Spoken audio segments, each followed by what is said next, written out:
हाय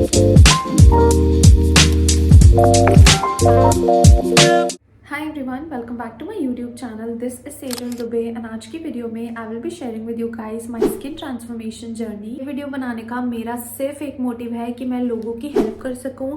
अगर मेरी तरह ही कोई भी अपनी कुछ भी स्किन कंसर्न से डील कर रहा हो तो मैं उनकी हेल्प कर सकूं। मुझे लोगों की हेल्प करनी है कि यार अगर आपकी स्किन अच्छा बिहेव नहीं कर रही है, आपकी स्किन में कंसर्न्स हो रहे हैं, तो how can you treat them. मेरी स्किन इतनी ज़्यादा उस फेज में चल रही थी, मैं ना कुछ भी नहीं कर पा रही थी उस टाइम पे। मुझे समझ नहीं आ रहा था कि मैं अपनी स्किन को कैसे ट्रीट करूं। धीरे धीरे I tried a lot of things and उसमें से कुछ चीज़ें मेरे लिए वर्कआउट करी। उसमें से कुछ चीज़ों ने मेरी स्किन को इतना हद तक ट्रांसफॉर्म कर दिया था that I was really amazed by the results I got from the remedies and from the things I was doing। तो मैं आपको शुरू से बताती हूँ कि क्या हुआ था। 15 days back my skin was behaving like a hell। मेरी स्किन में बहुत ज़्यादा प्रॉब्लम्स होने लग गई थी। I started with a skin concern and मैं आपको पूरी स्टोरी एक्सप्लेन करती हूँ।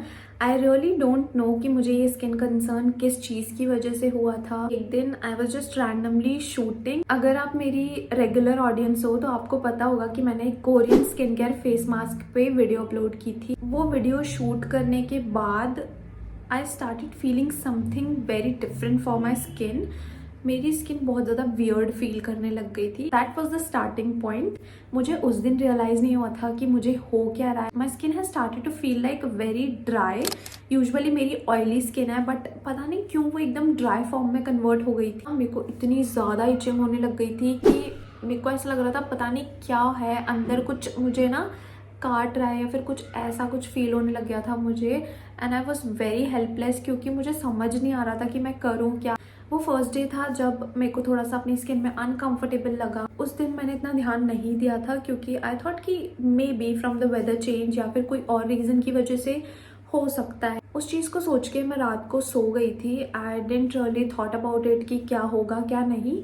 Then the next day my skin was so much change. मेरे फेस पे ना यहाँ सब जगह पे बम्प्स हो गए थे। बम्प्स होने के बाद भी मेरे फेस पे ना ये जो पोर्शन है, this portion was totally red. Redness होना is normal for me because I have sensitive skin, इसलिए मैंने उस टाइम पे भी ध्यान नहीं दिया। आई थॉट कि कोई बात नहीं, हो जाता है, कभी कभी स्किन ऐसा बिहेव करने लगती है।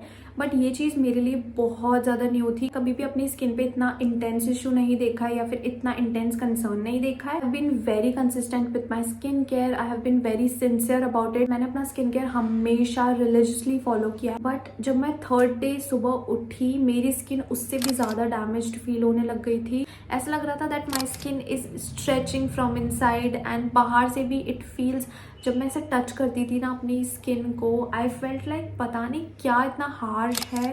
And look at my skin now, it feels really nice Poppy. तो मेरी स्किन इतनी ज़्यादा इच कर रही थी, मेरा फेस पूरा रेड हो चुका था एंड वो बम्प्स और ज़्यादा इंक्रीज हो गए थे। एंड ग्रेजुअली ये चीज़ बढ़ती जा रही थी पूरे दिन में।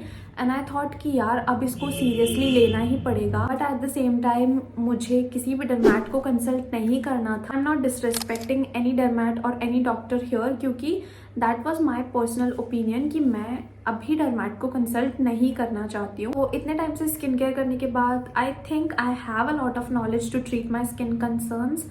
आई think not a lot but हाँ, थोड़ी बहुत मुझे इतनी नॉलेज है कि मैं अपने स्किन कंसर्न को खुद ट्रीट कर सकूँ। At the same day I decided कि मैं इसको ऐसे नहीं जाने दूंगी and I will treat it by my own. उस दिन के बाद मैंने अपना सारा स्किन केयर वगैरह सब कुछ स्टॉप कर दिया था कि अगर आपकी स्किन में कुछ भी कंसर्न होता है, अगर आपकी skin is not behaving normal, trust me, stop using everything and go to basics. अभी आपकी स्किन बहुत सारी चीज़ों से डील कर रही है। फॉर एग्जाम्पल, अगर आप को एक्ने हो रहे हैं एंड आप उस पर 10 प्रोडक्ट्स यूज कर रहे हो, you are not treating them but you are gaining more acne. जो भी इशू आपको स्किन में हो रहा है उसके हिसाब से आपको अपना स्किन केयर रूटीन बनाना पड़ेगा कुछ दिन के लिए। जो भी प्रोडक्ट्स आप अपने नॉर्मल स्किन केयर में फिलहाल यूज कर रहे हो, अगर आपको कुछ स्किन कंसर्न हो रहा है, stop using makeup, stop using any chemical based products. कुछ भी एक्सफोलिएशन मत करो या फिर अपनी स्किन पे कुछ भी हार्श यूज मत करो उस टाइम पे, क्योंकि वो स्किन को बहुत ज्यादा रूइन कर देगा। So let's come back to my story कि मैंने क्या किया था। सबसे पहले सुबह उठते ही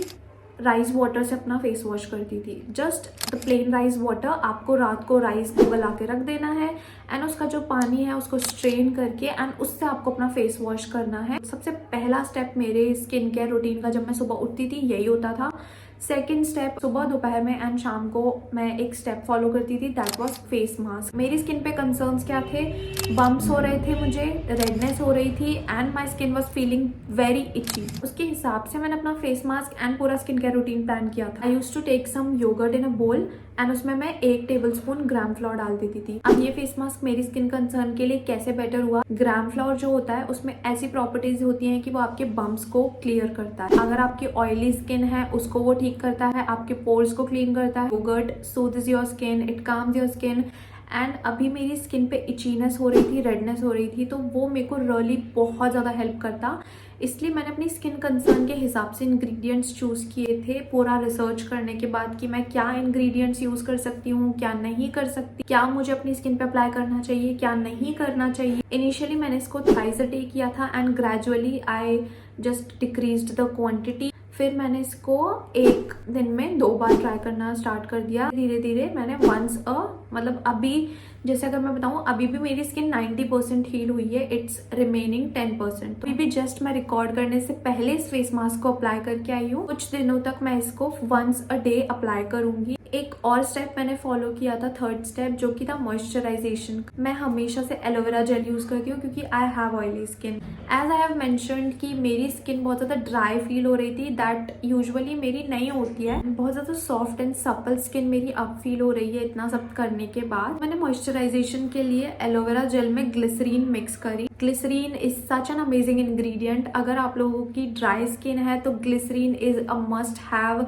thing in your skin care. उससे भी मुझे बहुत अच्छे रिजल्ट्स मिले हैं। मेरी जो ड्राई स्किन है वो एकदम नॉर्मल स्किन में कन्वर्ट होना स्टार्ट हो गई थी। With in 3 days of these 3 step application मुझे अपने रिजल्ट्स दिखने लग गए थे। My skin started healing and जो भी मुझे प्रॉब्लम्स हो रही थी वो धीरे धीरे करके क्योर हो रही थी। 3 days के अंदर मैंने बहुत मेजर ट्रांसफॉर्मेशन तो नहीं देखा। यू नो, जो आपका फर्स्ट डे आप फील करते हो वो आप 3 days के बाद नहीं फील कर रहे हो, वैसा कुछ मुझे फील होने लग गया था। And within a week मेरी स्किन बहुत हद तक ट्रांसफॉर्म हो गई थी। एक स्टेप जो मैं बहुत ज़्यादा कंसिस्टेंटली फॉलो कर रही थी through out the day was drinking water. ना ज़्यादा पानी पीने लग गई थी उस टाइम पे। For a week I started drinking so much of water. अभी भी I am just carrying my water bottle with me. आप अपना पानी का इंटेक बहुत ज़्यादा रखो ताकि आपकी स्किन में कोई भी कंसर्न आने से पहले ही वो रुक जाए एंड वो आए ना। तो ये थी मेरी पूरी स्किन ट्रांसफॉर्मेशन जर्नी जो कि मैंने सिर्फ 3 दिन में क्योर की थी। I would really suggest you guys कि आप ना natural ingredients, natural homemade remedies पे स्विच कर दो एंड आप भी अपने स्किन कंसर्न को बहुत अच्छे से ट्रीट कर सकते हो, बहुत अच्छे से क्योर कर सकते हो। You just need the right direction, you just need the right ingredients and आपको अपनी स्किन कंसर्न को अच्छे से समझना चाहिए। So that is it for today's video. I hope you guys like this story and my journey. Subscribe to my YouTube channel and press the bell icon to get notified about my YouTube videos and shorts.